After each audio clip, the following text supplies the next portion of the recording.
Okay, હાલો ચલો હવે શરૂઆત કરીએ ગઈકાલથી જ્યાં અધૂરું હતું ત્યાંથી. નાણાકીય ખર્ચનો કોન્સેપ્ટ આપણે ખાસ જોવાના છે. અગાઉ આપણે છે બે ખર્ચા જોઈ ગયા છે. કયા કયા? એક તો વાસ્તવિક ખર્ચા અને વૈકલ્પિક ખર્ચા. નાણાકીય ખર્ચ કોને કહેવાય? તો આ કોઈએ કઈ રજૂ નથી કર્યો. ઓકે, અને આ કોઈ વ્યવસ્થિત સ્વરૂપમાં રજૂ નથી કર્યો. સાદી સિમ્પલ ભાષામાં શું લેવા નાણાકીય ખર્ચનો ખ્યાલ ઉદ્ભવમાં આવ્યો, અમલમાં આવ્યો? દ્રષ્ટિ બોલું છું ધીમું બેટા, એટલે હું અહીંયા ઊંચો બોલવા જાય ને તો તકલીફ પડી જાય એમ છે. એટલે વાસ્તવિક ખર્ચ અને વૈકલ્પિક ખર્ચ છે ને, એના ખ્યાલો બહુ બધી મર્યાદાઓ ધરાવતા હોવાથી આ નાણાકીય ખર્ચનો ખ્યાલ આવ્યો. કારણ કે બહુ બધી પ્રોબ્લેમ છે ને, વાસ્તવિક ખર્ચની બબે ત્રણ સમસ્યાઓ હતી, વૈકલ્પિક ખર્ચની બહુ બધી સમસ્યાઓ હતી. એટલે આ બધી મર્યાદાઓ હતી. એને ધ્યાનમાં રાખીને નાણાકીય ખર્ચનો કોન્સેપ્ટ અસ્તિત્વમાં આવ્યો. અને એ આપણને વાત કરે છે કે વિશ્લેષણ કરવામાં ઉપયોગી છે. કયું વિશ્લેષણ કરવામાં ઉપયોગી છે ધંધામાં? તો કે ઉત્પાદન કેટલું કરવું, ક્યારે બંધ કરી દેવું, ક્યારે વધારવું, ક્યારે ઘટાડવું, કિંમત કેટલી રાખવી, અચ્છા કર્મચારીનો પગાર કેટલો નક્કી કરવો, વગેરે વગેરે. પછી ઉત્પાદન અંગેનું મેં ઓલરેડી બોલી ગયો છું. ઉત્પાદન વધારવું, ઘટાડવું, વગેરે વગેરે. અચ્છા, વસ્તુ પહેલી વાર માર્કેટમાં લઈ જઈને વેચતા હો તો કેટલા રૂપિયામાં વેચવી, વસ્તુની કિંમત કેટલી નક્કી કરવી, આ બધી બાબતો છે એ નક્કી કરવામાં નાણાકીય ખર્ચનો કોન્સેપ્ટ બહુ બધો ઉપયોગી બને છે. એટલે ઇન શોર્ટ સાદી ભાષામાં ધંધાનું વિશ્લેષણ કરવું છે, ઉત્પાદન અંગેના નિર્ણયો લેવા છે, અથવા તો કિંમત નક્કી કરવી છે. એના માટે નાણાકીય ખર્ચનો ખ્યાલ આપણા માટે ખૂબ ખૂબ ઉપયોગી છે. અને ફાયદો મોટા મોટો શું છે નાણાકીય ખર્ચનો?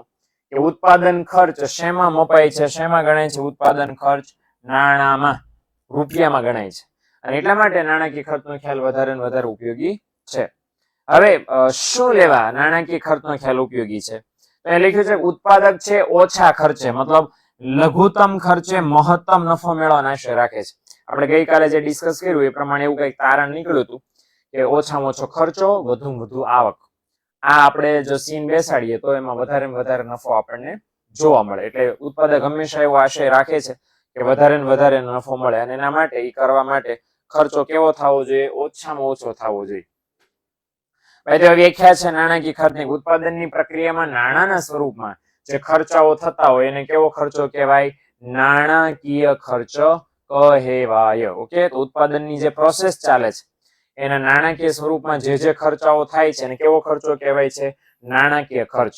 ઓકે, એટલે રૂપિયામાં જેને આપણે બધા માપી શકીએ છીએ તમામ ખર્ચાને નાણાકીય ખર્ચ કહેવાય છે. ઉદાહરણ એક આપ્યું છે, પેન બનાવતી ફેક્ટરી એક છે, Champak pen factory limited, Champak factory limited અથવા તો ચંપક પેન લિમિટેડ. ઓકે, આવી ફેક્ટરી છે એને 1000 પેન બનાવી છે. 1000 પેન નું ઉત્પાદન કરવા માટે કેટલા રૂપિયા કંપનીએ વાપર્યા? 50,000. એક પેન બનાવવા માટે 50,000 રૂપિયા વાપર્યા કંપનીએ. તો પછી આજે 50,000 રૂપિયા કંપનીએ વાપર્યા, એ 50,000 રૂપિયાને શું કહેવાય? નાણાકીય ખર્ચ કહેવાય. ચલો પડ્યો?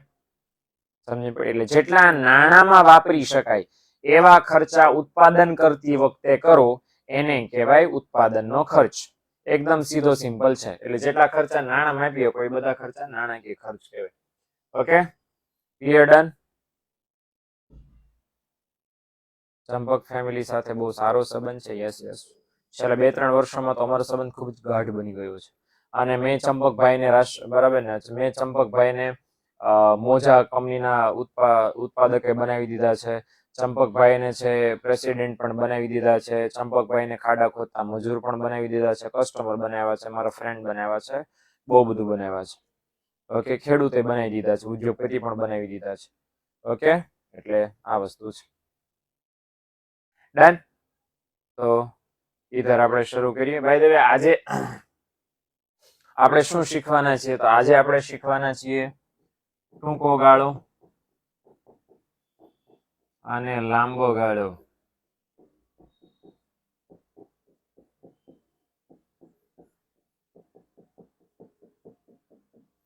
ઓકે, તો ટૂંકો ગાળો અને લાંબા ગાળો આપણે શીખવાનો પ્રયત્ન કરશું.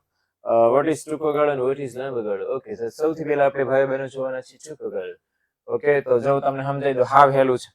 ઓકે, આને કહેવાય ટૂંકો ગાળો, આને કહેવાય લાંબો ગાળો. આવડી ગયું?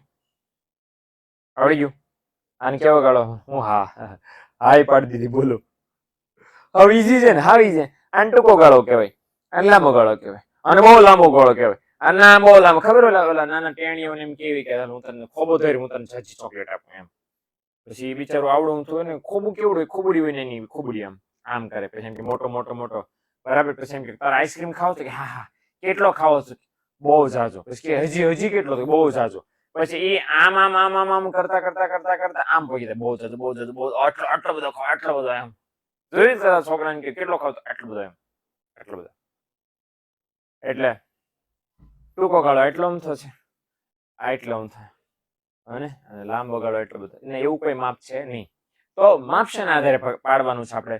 આ કોન્સેપ્ટ શેના આધારે ક્લિયર થશે એ જરાક સમજી લો. તમે કોઈ પર્ટિક્યુલર સમયના ગાળો એટલે અંતર, સમયનો ગેપ, પીરિયડ તેમ કહી શકો.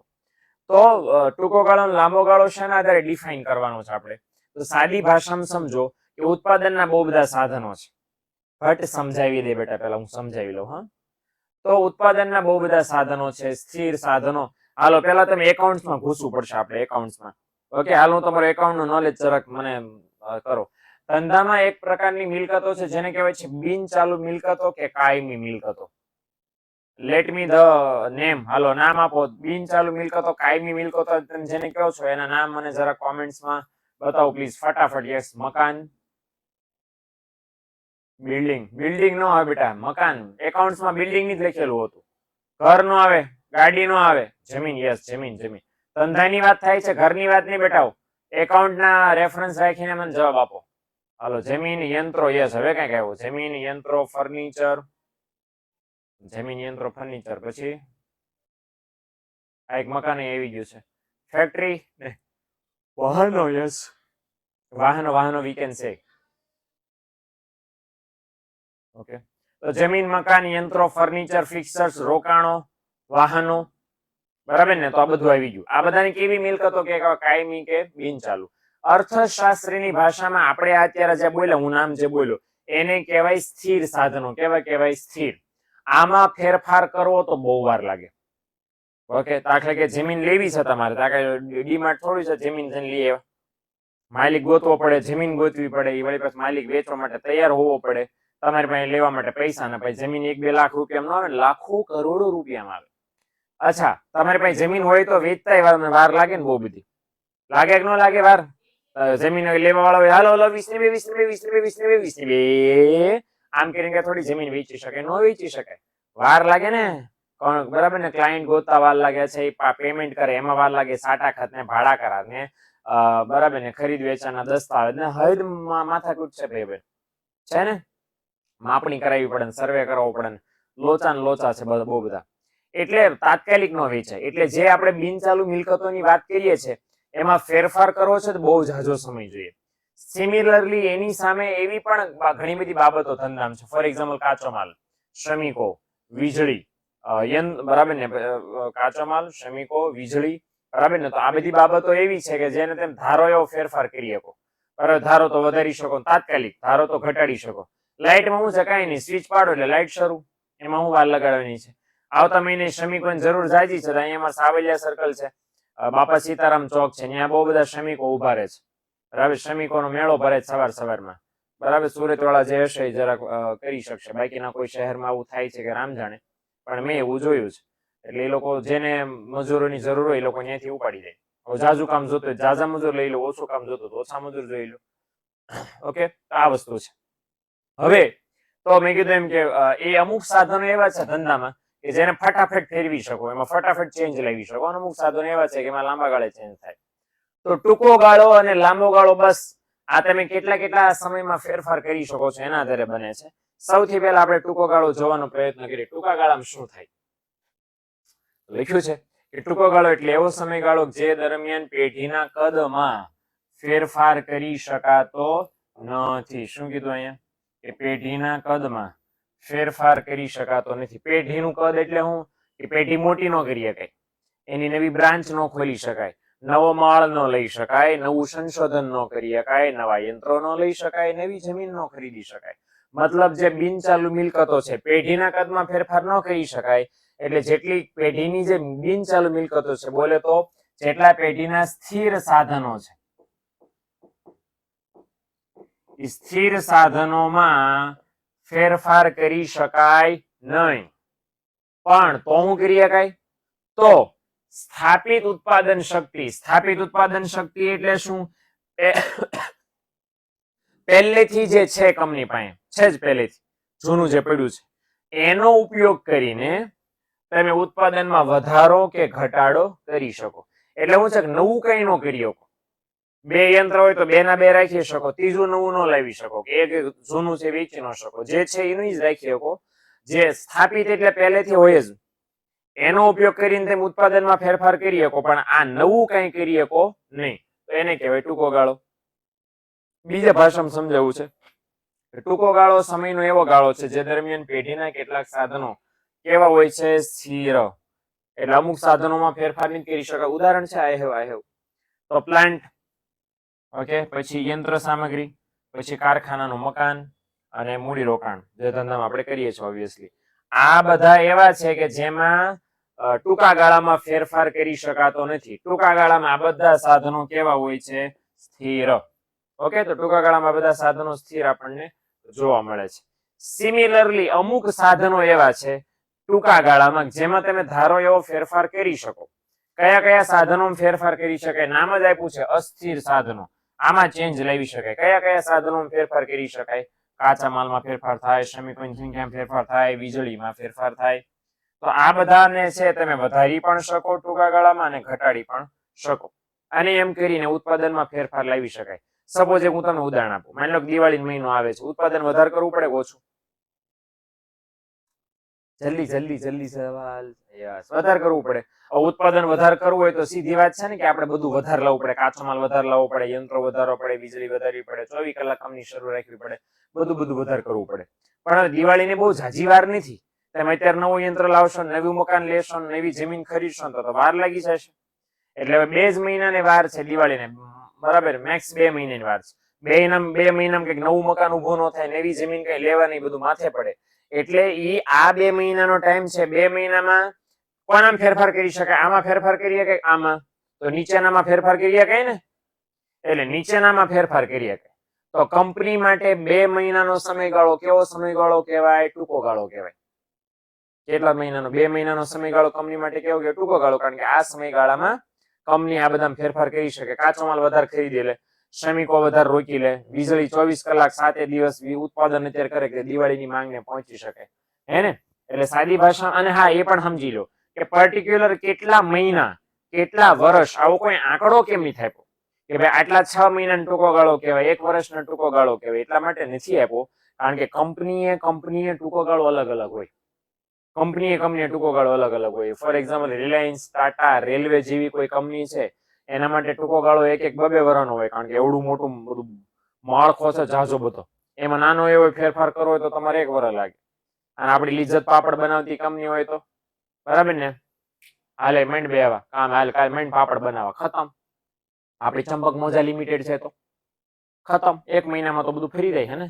ચંપકનું નામ બંપક થઈ જાય. એટલે કંપની પ્રમાણે, ધંધા પ્રમાણે જે ટૂંકો ગાળો છે એની, ટૂંકો ગાળો અને લાંબો ગાળો સેમ, એની લિમિટ્સ કેવી હોય? અલગ અલગ હોઈ શકે. એટલે પર્ટિક્યુલર કોઈ તમને ટાઈમ નહીં થાય, આંકડો નહીં થાય. એ આંકડો નહીં આપવાનું રીઝન આ છે. Okay, clear? તો ધીસ ઇઝ ધ ગાળો ઓફ ટૂંકો. Okay, clear? અન્ડરસ્ટેન્ડ? ડન.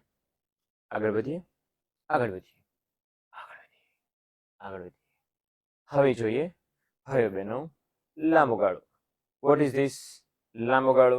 લાંબા ગાળામાં એવું લખ્યું છે કે સમયનો લાંબો ગાળો એટલે એવો ગાળો કે જે દરમિયાન પેઢીના બધા સાધનો, બધા એટલે કયા? સ્થિર સાધનો પણ, અસ્થિર સાધનો પણ, બધામાં તમે ફેરફાર કરી શકો. હું એ કીધું કે લાંબો ગાળો એટલે એવો સમય કે જેમાં પેઢીના A to Z તમામ સાધનો અસ્થિર હોય. એટલે કે તેમ ધંધાના બધા સાધનોમાં ફેરફાર કરી શકો. આ સમયગાળો એટલે એવો સમયગાળો જેમાં તમે ધંધામાં ધરમૂળથી ફેરફાર કરી શકો. કંપનીનું નામ બદલી શકો, નવી કંપનીની એક બ્રાન્ચ ખોલી શકો, મકાન નવું ઊભું કરી શકો, નવી જમીન ખરીદી શકો, અચ્છા નવી વસ્તુનું સંશોધન કરી શકો, બરાબર? કંપનીનું હેડક્વાર્ટર ફેરવી શકો, ઉત્પાદનમાં વધારો કરીને માર્કેટ સર કરી શકો, બરાબર ને? એવી રીતે કે કંપની અચ્છા બની કરી શકો, હે ને? એટલે આ સમયગાળો અને લાંબો સમયગાળો કે હું તમને મસ્ત ઉદાહરણ આપું. માની લો ટાટા કંપની છે, ટાટા કંપનીએ ટાટા નેનો બનાવી, એવી વસ્તુ બનાવી. ટાટા નેનો 1 લાખ રૂપિયામાં બહુ બધા વર્ષો થઈ ગયા. તો એને 1 વર્ષમાં ટાટા નેનો બનાવી. કેટલા વર્ષમાં? 1 વર્ષમાં, અને માર્કેટમાં મૂકી દીધી. 1 વર્ષ તો ટાટા કંપની માટે કેવો સમયગાળો કહેવાય? લાંબો ગાળો, હે ને? બીજી વસ્તુ ખાસ કે હવે ચાલો ટાટા નેનો તો બહુ પ્રસિદ્ધ થઈ ગયા અને ડેમો મોડેલ બનાવ્યું અને લોકો રાજીના રાજી રેડ થઈ ગયા. ઓહો હો હો, 1 લાખ રૂપિયામાં કાર, 1 લાખ રૂપિયામાં કાર, અને મોજે મોજ. અને લોકોએ ઓર્ડર ઉપર ઓર્ડર, એડવાન્સ બુકિંગ મારી દીધા. આટલા બધા એડવાન્સ બુકિંગ ને પહોંચી વળવા માટે બહુ મોટો પ્લાન નાખવો પડે જેથી ફટાફટ પ્રોડક્શન થાય. તો આ લોકો પ્રોડક્શન નું સેટઅપ માર્યું પશ્ચિમ બંગાળમાં. ઓકે, હું તમને ભારતનો નકશો મને દોરતા બિલકુલ નથી આવડતું. અમે લોકો ભારત છે, બરાબર ને? આવું દોરતા નથી આવડતું એટલે હું જરાક આપણો ભારતનો નકશો મારે બગાડવો નથી. સીધી વાત છે, પશ્ચિમ બંગાળ આ બાજુ આવ્યું છે. આ બાજુ આવ્યું છે ને પશ્ચિમ બંગાળ. તો એને ન્યા પરમિશન મળી. કેન્દ્ર સરકારે એવું કીધું, પશ્ચિમ બંગાળની ગવર્મેન્ટ આરે કે ભાઈ તમે ન્યા નાખો બધું. તો ન્યા નાખ્યું એને. પ્લાન્ટ જેવો નાખ્યો કે તરત ખેડૂતોએ વિરોધ કરી લીધો. ભાઈ આમ કોને પૂછ્યું તમે? અમારી જમીન વહી જાય છે વગેરે વગેરે, અમારી ખેતીને બરબાદ કરશો, ઉદ્યોગો છે આમ કરશે તેમ કરશે, ઉઠાવો હાલો. જબરદસ્ત વિરોધ કરો. પોલીસ વાળાને મારવા આવ્યા તો એ લોકો પોલીસ વાળાને મારમેન્ટ પાડી દીધા. બરાબર, પાણો ટીકા ટીકા કર્યો, ટીકો કર્યો. અને પોલીસ વાળા કે બાપુ ઉઠાઈ લ્યો, નકર અહીંયા પરિસ્થિતિ બગડી જાય બધી. એટલે ટાટા વાળાએ બીજું ઘર ગોતવાનું હતું. બીજા બધા રાજ્યોમાં અહીંયા ગયા પણ કોઈ હાથ ઝાલ્યો નહીં. છેટે ગુજરાતમાં એ વખતના મુખ્યમંત્રી હતા નરેન્દ્ર મોદી. એને રતન ટાટા મળ્યા કીધું ભાઈ અમારે એવી રીતે જમીન જોઈએ છે, જગ્યા જોઈએ છે, તમે આપતા હોય તો આપો. મોદી સાહેબ કે ઓકે ડન, આજાવ. ટાટા નાનો નાની નાની કાર અમારા રાજ્યમાં બનશે, હા આવી જાવ. અને હવે મંજૂરી મળી ગઈ. સાણંદ નામની જગ્યા છે, તો એની અંદર છે ઓલરેડી એકાદી સુમુલ ડેરી હતી ઓર એક નાખી દીધી. હવે લોચો ક્યાં? લોચો એ હતો કે આખી ફેક્ટરી નું સેટઅપ અહીંયા થઈ ચુક્યું હતું. એ બધું ઉઠાવીને ભારતના પૂર્વ છેડાથી આખું ભારત વીંધીને પશ્ચિમ છેડા તરફ જવાનું હતું, હે ને? કેવડો ગેપ થાય કે તમારે એક બાજુથી બીજી બાજુ જવાનું હતું. એટલે આટલા બધા અંતર કાપવાનું હતું. ટાટા કંપનીએ લગભગ 30,000 ખટારા, 22,000 ખટારા દોડાવ્યા અને બધો સામાન વારાફરતી બધો પેક કરીને ખેપું મારી અને કામ છે પતાવ્યું. એટલે એ આખી ફેક્ટરી એ લોકોએ ફેરવી. આખી ફેક્ટરી ફેરવામાં 1.5 વર્ષ, આ લોકો 1 વર્ષ મે બી કંઈક 6 મહિના ફેરવવામાં લાગ્યા અને 2-3 મહિના એના સેટઅપમાં લાગ્યા. અને એમ કરીને 7-8 મહિનામાં ટાટાએ આખી કંપની એક જગ્યાએથી બીજી જગ્યાએ ફેરવી નાખી. તો 8-9 મહિના જે લાગ્યા ટાટા વાળાને એક કંપની અહીંયાથી અહીંયા ફેરવતા, બધું ફેરવી નાખ્યું ને, તો એને કેવો સમયગાળો કહેવાય? લાંબો ગાળો કહેવાય. ઓકે, એટલે કોઈ એવી કંપની કે જે પોતાના બધા સાધનોમાં જેટલા સમયગાળામાં ફેરફાર કરી શકે એટલા સમયને લાંબો ગાળો કહેવાય. ક્લિયર થયું?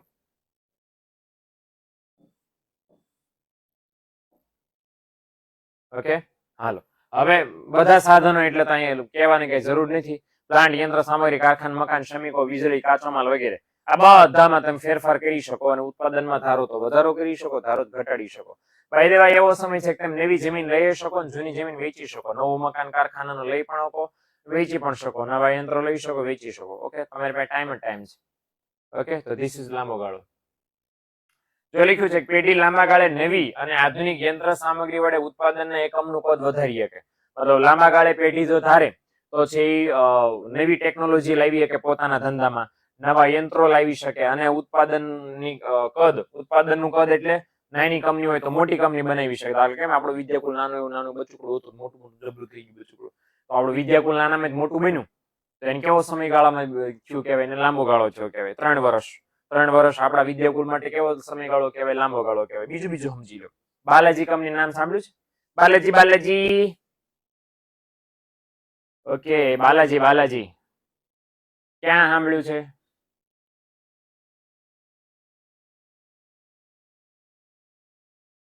વેફર્સ. બાલાજી તો વિષ્ણુ ભગવાનનું નામ છે. બાલાજી મંદિર સાઉથ ઇન્ડિયામાં છે ને? હા, પણ મને ખબર છે કે તમને તો ખાવાની જેટલી ધબધબાટી બોલે છે. એટલે બાલાજી વેફર્સ. હવે આ લોકોએ બાલાજી નમકીન પણ શરૂ કરી, પણ શરૂઆત તો વેફર્સ થી કરી હતી. હવે ખાસ એ સમજવાનું છે મિત્રો કે બાલાજી વાળા, એ બાલાજીની જે કંપની છે એમણે છે શું કર્યું, વેફરનો આખો પ્લાન્ટ ઓટોમેટિક બનાવી નાખ્યો. કેવો? ફૂલી ઓટોમેટિક. તમારે બટેકા નાખવાના, છોલાઈ જાય, કપાઈ જાય, તળાઈ જાય, તેલ વધારાનું ખંખેરાઈ જાય, મસાલો ભભરાવાઈ જાય અને પેકેટમાં વજન કરીને નખાઈ જાય, પેકાઈ થઈ જાય, નાઇટ્રોજનની હવાએ ભરાઈ જાય. બોલો, આવી જોરદાર કામ કળા આવી. હવે આ પ્લાન્ટ પહેલા ઓટોમેટિક નહોતો, કર્મચારીઓથી ચાલતો હતો. તો સીધી વાત છે ને, ઓટોમેટિક બનાવવા માટે આખું સેટઅપ બધું વીખવું પડે. બધું વીખીને નવા મશીન્સ ને, નવી સિસ્ટમ્સ ને, નવી ઇલેક્ટ્રિસિટી, નવું વાયરિંગ ને બધું નવું કરવું પડે. આ એ લોકોએ 1.5 વર્ષ કર્યું. કેટલા વર્ષ કર્યું? 1.5 વર્ષ સુધી ચલાવ્યું. કારણ કે જૂનું વળી પર શરૂ રાખવાનું, વેફરનું ઉત્પાદન બંધ કરી દો તો બધું ખતમ. 1.5 વર્ષમાં તો ગ્રાહકો ભૂલી જાય કે બાલાજી ફાલાજી કઈ જેવું હતું એમ. એટલે ઉત્પાદન શરૂ રાખવું પડે અને નવું સેટઅપ કરતા જવું પડે. એટલે એ દ્રષ્ટિએ બાલાજી વાળાએ 1.5 વર્ષ કાઢી અને બધા કર્મચારીઓથી ચાલતા પ્લાન્ટને ઓટોમેટિક પ્લાન્ટ બનાવી દીધો. ઓકે, તો કામ થઈ ગયું. અને એ રીતે બાલાજી વેફર છે 1.5 વર્ષમાં બાલાજી વેફર્સ માટે કેવો ગાળો કહેવાય? લાંબો ગાળો. કારણ કે એમણે નવી ટેકનોલોજી વાળી યંત્ર સામગ્રી એમણે એની અંદર નાખી દીધી. ઓકે, ક્લિયર થઈ ગયું? હું તમને છે ને એક વિડીયો સર્ચ કરીને દેખાડી દઉં છું. ફ્રી પડો ને, ઓકે, તો જોજો. શું સર્ચ કરવું ને એ આપણને આવડવું જોઈએ દીકરાઓ. હા, તો શું છે, તમને બધી જ ઉપયોગી માહિતી મળી રહે.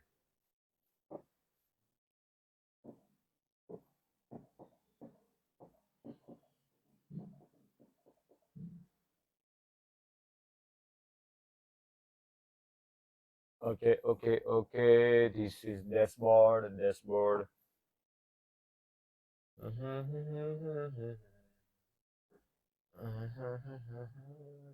તરક બેક મારવું પડશે. આજા YouTube. Yes, this. હા. ઓકે, હવે હું અહીંયા સર્ચ કરું છું બાલાજી કે ભજન wafers.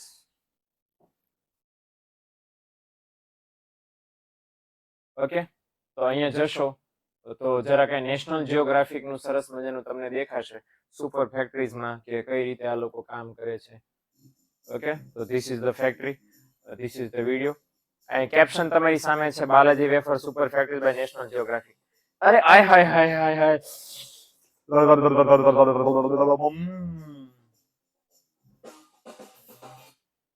Frying system and seasoning and packaging. Altogether, there are nearly 300 moving parts Okay. that will તો complete તમે every જોઈ શકશો. so- તો આવી રીતે તમે જોવા જશો તો જરાક મજા આવશે તમને, હે ને? કઈ રીતે આ લોકો બનાવે છે. આ જો પ્રોસેસ જો આ ગુજરાતીમાં આવશે તમને. વાત ગુજરાતી નામની યુટ્યુબ ચેનલ છે, એની અંદર આ ભાઈઓ બહેનો that's just a few. આ એડવર્ટાઇઝમેન્ટ છે. By the way, Ready to go? Coffee station, snack station, lubricant station, Shell. More than just a fuel station. આવી જા ભાઈ.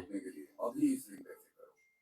જાહેરાત ऐसे अगर आते हैं scam નો આડો ભરી દો. इसलिए बस 2 चीजों का ध्यान रखें. किसी भी अनजान लिंक को क्लिक ना करें और बैंक डिटेल्स शेयर ना करें. इंटरनेट सेफ्टी के लिए तो करो log on to Google safety centre. આવી મસાલા વેફર જો. ટ્રકમાંથી 3 ઢગલા ચાલે અને આ કન્વેયરમાં આવે છે અને કન્વેયરમાંથી આયા કચરો નીકળી જાય છે. આ બટાકા ફિલિંગ થયા પછી ધોવાઈને આયા સ્લાઇડ થાય છે અને આયા ઓપન થાય છે.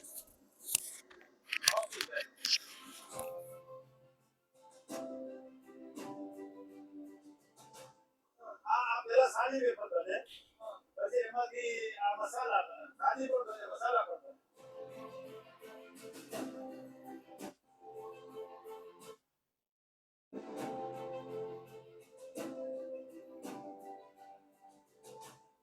આ પેલા સાદી વેફર બને. જો આ તમે જે જોવો છો ને એનું નામ છે ચંદુભાઈ વિરાણી, એના માલિક છે બાલાજી વેફર્સના. આમણે જ આ બધું કામ શરૂ કર્યું હતું. જોજો નિરાતે, બરાબર ને? અત્યારે હું આખો નહીં દેખાડતો કારણ કે બહુ મોટો વિડીયો છે અને આપણો સમય ખોટો વયો જશે. ચેક કરીને જોજો. હું તમારે કરવાનું છે Balaji wafer factory video search કરજો, એ તમને આખી પ્રોસેસ સરસ મજાનું દેખાડશે. Okay, done. હાલો આપણે વળી પાછા આપણે ધંધામાં જઈએ. ઓકે આગળ હવે જરાક ઉત્પાદનના ખર્ચના પ્રકારો આપણે ફટાફટ જોઈ લે. ઉત્પાદન ખર્ચના બે પ્રકાર છે, ટૂંકા ગાળાનું ઉત્પાદન ખર્ચ અને લાંબા ગાળાનું ઉત્પાદનનું ખર્ચ. ઓકે, આ લાંબા ગાળાનું ખર્ચ તો બે પ્રકાર પડે છે. વળી પણ ટૂંકા ગાળાનું ઉત્પાદન ખર્ચના બે પ્રકાર છે, સ્થિર ખર્ચ અને અસ્થિર ખર્ચ. સ્થિર ખર્ચના આધારે સરેરાશ સ્થિર ખર્ચ મળે, અસ્થિર ખર્ચના આધારે સરેરાશ અસ્થિર ખર્ચ મળે. હે ને? ઓકે, એટલે હવે એનો કઈ પેટા પ્રકાર નથી એમ નહીં માનતા. હવે હું જરાક બીજું તમને હારવાર જ્ઞાન વહેંચી દઉં. યલો કલર અહીંયા આવે છે. યસ, કે સ્થિર ખર્ચ અને અસ્થિર ખર્ચ આ બધાનો આપણે સરવાળો કરીએ, આ બે ખર્ચાનો સ્થિર ખર્ચ અને અસ્થિર ખર્ચ આ બેનો સરવાળો કરીએ એટલે આપણને કેવો ખર્ચ મળે? કુલ ખર્ચ. કેવો ખર્ચ મળે? કુલ ખર્ચ. ઓકે, અને સરેરાશ સ્થિર ખર્ચ અને સરેરાશ અસ્થિર ખર્ચ આ બેનો સરવાળો કરીએ તો આપણને શું મળે? સરેરાશ કુલ ખર્ચ અથવા તો સરેરાશ ખર્ચ જે કહેવાય. હવે ખાસ સમજો કે સરેરાશ સ્થિર ખર્ચ કેમ મેળવવાનો? ભાઈ આગળ આપણે ડિટેલમાં ભણશું જ, પણ હું જરાક સૂત્ર લખી નાખું છું. આનું બહુ હા વહેલું છે ભાઈ. શું આવે સૂત્ર? સ્થિર ખર્ચ ભાગ્યા ઉત્પાદનના એકમો. બરાબર ને? અને સરેરાશ અસ્થિર ખર્ચ કઈ રીતે મળે? તો કે અસ્થિર ખર્ચ ભાગ્યા ઉત્પાદનના એકમો. ડન? ક્લિયર થઈ ગયું? તો આવી રીતે યાદ રાખશો તો ઘણા બધા ખર્ચા તો આમાં યાદ રહી જશે. બરાબર ને? એક તો બે તો સૂત્ર યાદ રહી ગયા, 4 સૂત્ર આમાં યાદ રહી ગયા તમને. હે ને? તો કોષ્ટક છે, આવું ચોપડીમાં આપ્યું નથી, આપ્યું છે સોરી. ઓકે, પણ એમાં થોડુંક આ પેન્સિલ વર્ક કરી અને આટલું એમાં જોડી લ્યો એટલે તમારું કામ ઈઝી બની જાય.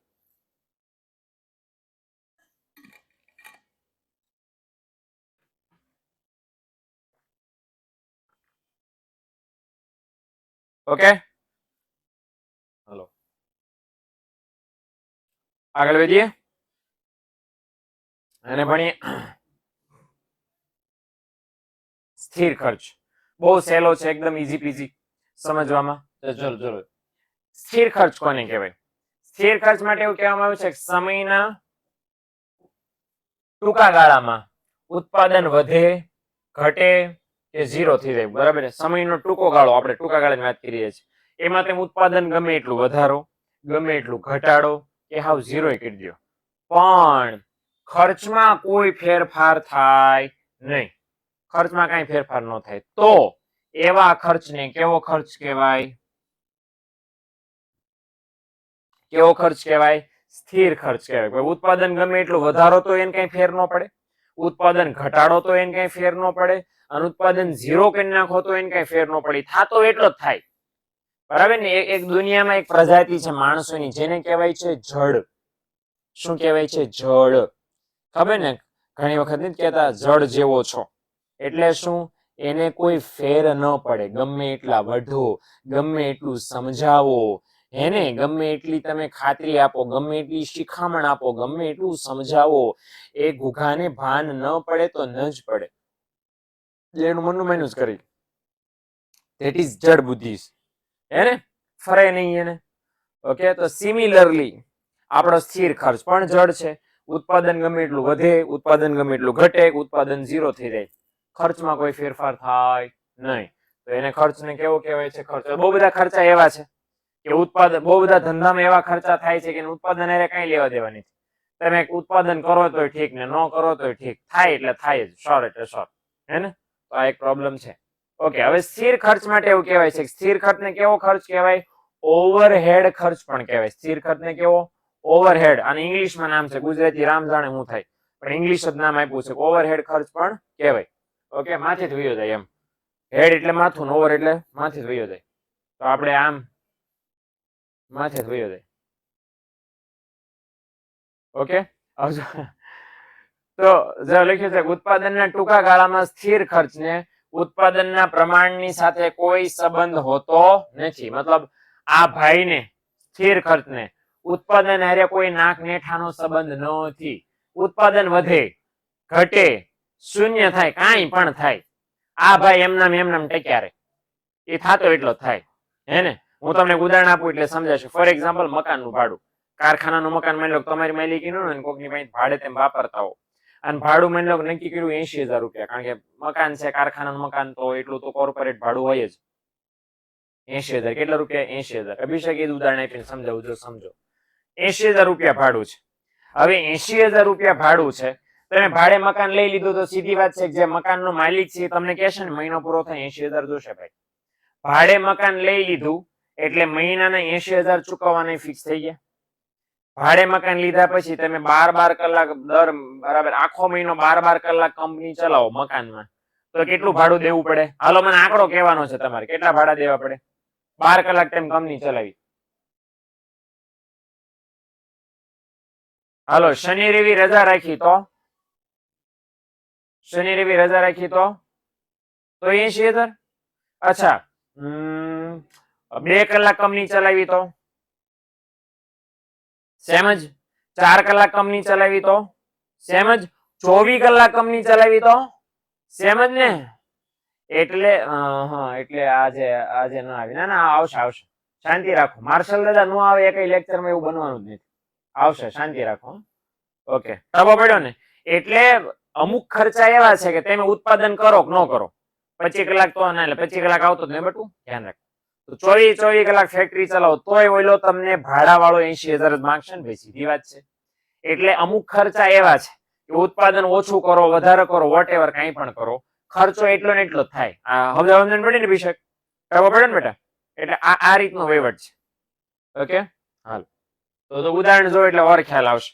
દાખલા તરીકે એક છે એક આ ખર્ચાના ઉદાહરણ આપ્યા છે, બધા એક્ઝામ્પલ આપ્યા છે. કયા કયા ખર્ચાને તમે સ્થિર ખર્ચા કહી શકો? દાખલા કે કાયમી સ્ટાફનું વેતન.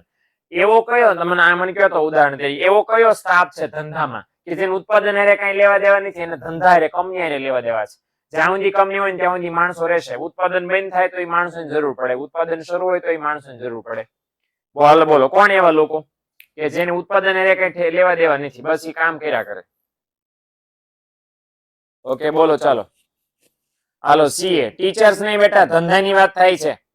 કંપનીની વાત કરો. ટીચર્સ કંપનીમાં કામ નથી કરતા. હાલો સીઈઓ, પછી સીએ, સેક્રેટરી, યસ. માલિક કર્મચારી નથી ને ભાઈ, એનો તો ધંધો છે, થોડો કર્મચારી કહેવાય. એને થોડું વેતન હોય, એને તો નફો મળે. Manager, yes. તમે કોઈ નહીં બોલો, હું બોલું સિક્યુરિટી ગાર્ડ. હે ને, સિક્યુરિટી ગાર્ડ હોય એને તો ગેટ હાચવવાનો, અંદર બને છે કે બનતું રામદાને ભાઈ મારે સિક્યુરિટી રાખવાની ભાઈ, હોક સલામ આમ કરીને એ જ કરવાનું છે કે નહીં? તો સિક્યુરિટી ગાર્ડ પણ કાયમી સ્ટાફ જ કહેવાય ને. ઉત્પાદન શરૂ હોય બન્યું હોય તેજી મંદી હાલે, એનું લેવા દેવા ભાઈ. એટલે એવા બહુ બધા, બસ ઓકે ડન. એવા બહુ બધા લોકો છે કે જે ઉત્પાદનની હારે જોડાયેલા નથી. એ બધા તો કાયમી સ્ટાફ જ કહેવાય ને. જ્યાં સુધી કંપની હાલે ને ત્યાં સુધી લોકો હાલવાના હોય. તો એ લોકોને જે પગાર દેવો પડે એ કેવો ખર્ચ કહેવાય? સ્થિર ખર્ચ. કારણ કે તમે ઉત્પાદન કરો કે ન કરો, મેનેજરને પગાર દેવાનો ને.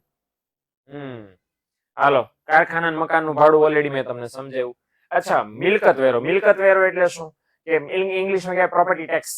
તમે મિલકત ઉપર છે વેરો, મિલકતનો ઉપયોગ તેમ તમારી પાસે દાખલા કે 4 મકાનો, આ રિલાયન્સ રિફાઇનરી છે ફોર એક્ઝામ્પલ, પ્રોપર્ટી ટેક્સ ભરે સરકારને.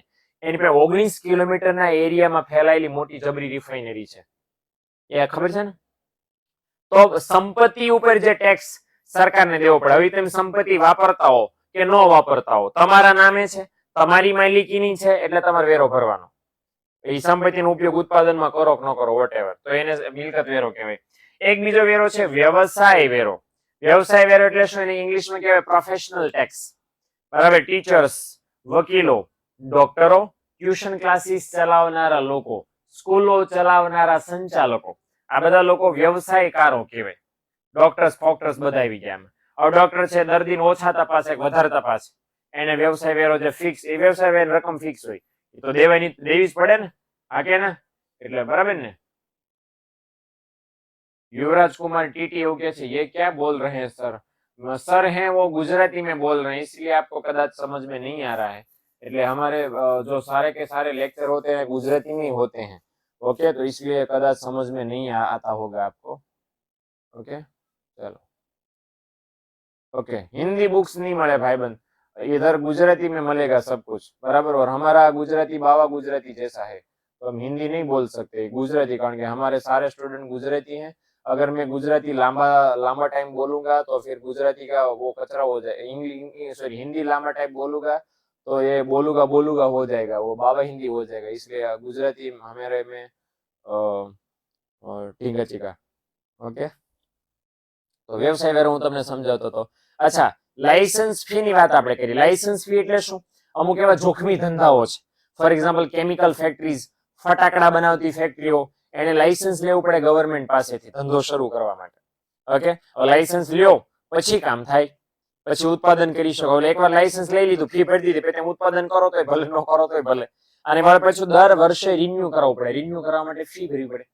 તો દર વર્ષે કંપની શરૂ રાખી હોય તો લાયસન્સ લેવું પડે. હવે દર વર્ષે લાયસન્સ નો ખર્ચો થવાનો છે. ઉત્પાદન ડબલ કરો, અડધું કરો, બમણું કરો, એને કઈ લેવા દેવાની નથી. લાયસન્સ ની પર્ટિક્યુલર ફી હોય ભરવાની, એટલે ભરવાની.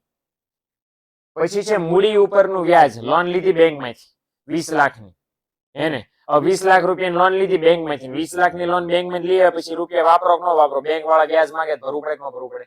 ભરવું પડે ને. તો ઈ મૂડી પરનું વ્યાજ. અચ્છા, વીમા લ્યો છો બહુ બધા પ્રકારના. અકસ્માત વીમો ને, આગનો વીમો ને, દરિયાઈ વીમો ને, હવાઈ વીમો ને, માર્ગનો વીમો ને, ચોરીનો વીમો ને, અકસ્માતનો વીમો ને, જોખમોનો વીમો ને, બરાબર, નફા નુકસાનનો વીમો ને, લેવાય ને. આટલા બધા વીમા લઈ શકાય. આગનો વીમો મોટા મોટો, સામાન્ય વીમા સાદી ભાષામાં. હવે વીમો લ્યો તો મહિને મહિને પ્રીમિયમ ભરવું પડે. પ્રીમિયમ વાળા કઈ ઉત્પાદન અરે લેવા દેવાય હોય નહીં, એને તો મહિનો જોવાનો હોય, મહિનો પૂરો છે લાવો પ્રીમિયમ.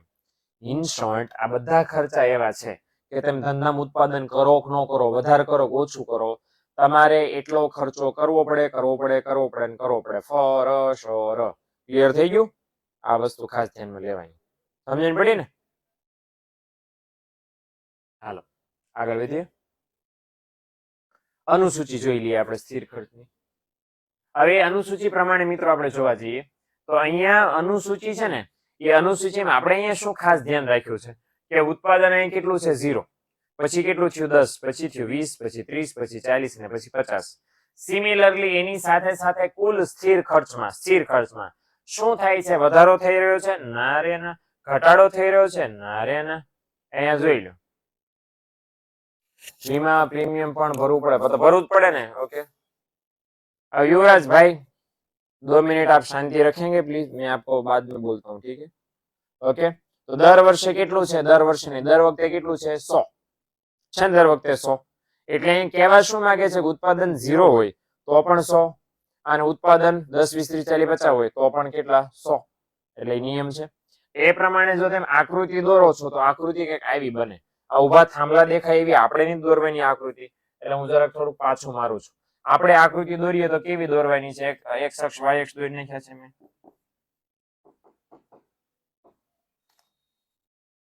ઓકે, અહીંયા દર્શાવવાના છે ઉત્પાદનના એકમો, અને અહીંયા આપણે દર્શાવવાના છે ઉત્પાદન ખર્ચ. ઓકે, તો આ પ્રમાણે તમે અહીંયા આપણે દર્શાવી દઈએ. ચાલો ને, હું 20, 40, 60, 80, 100, 120. ઓકે, અને અહીંયા તો આપણે 50 માંથી 0, પછી 10, 20, 30, 40, 50 ને 60, 50 સુધી છે ને. હવે આપણે બિંદુઓ દોરીએ એટલે આપણે ખબર પડી જાય. દરેક વખતે બિંદુ ક્યાં દોરવાના છે? 100 ની લાઈનમાં. તો 0 છે, 0 માં ખર્ચ કેટલો છે? 100. 10 માં ખર્ચ કેટલો છે? 100. 20 માં કેટલો છે? 100. 30 માં કેટલો છે? 100. 40 માં કેટલો છે? 100. 50 માં કેટલો છે? 100. ઓકે, અને 60 માં કેટલો છે? 100. હવે હું આ બધાને જોડતી રેખા દોરું. બની ગઈ. હવે કેવી રેખા થઈ કહેવાય? આ થઈ સ્થિર ખર્ચ રેખા.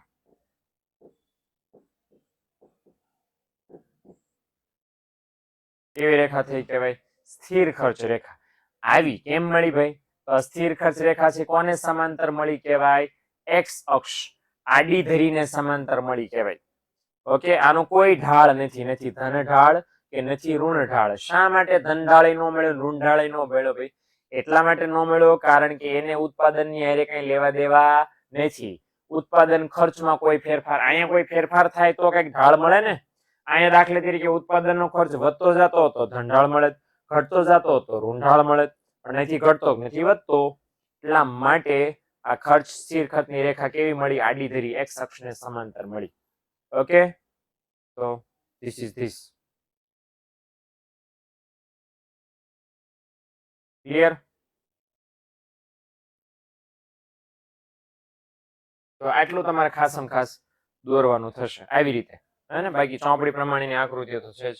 હું ભૂસી કાઢું છું કારણ કે જાતે દોરવી પણ પોસિબલ છે ને. ઓકે, જાજુ લખ્યું નથી તો એક સાથે ભૂસી કાઢું. આવું આવતું કેવી મજા આવતી. Okay, done. ચાલો આગળ વધીએ.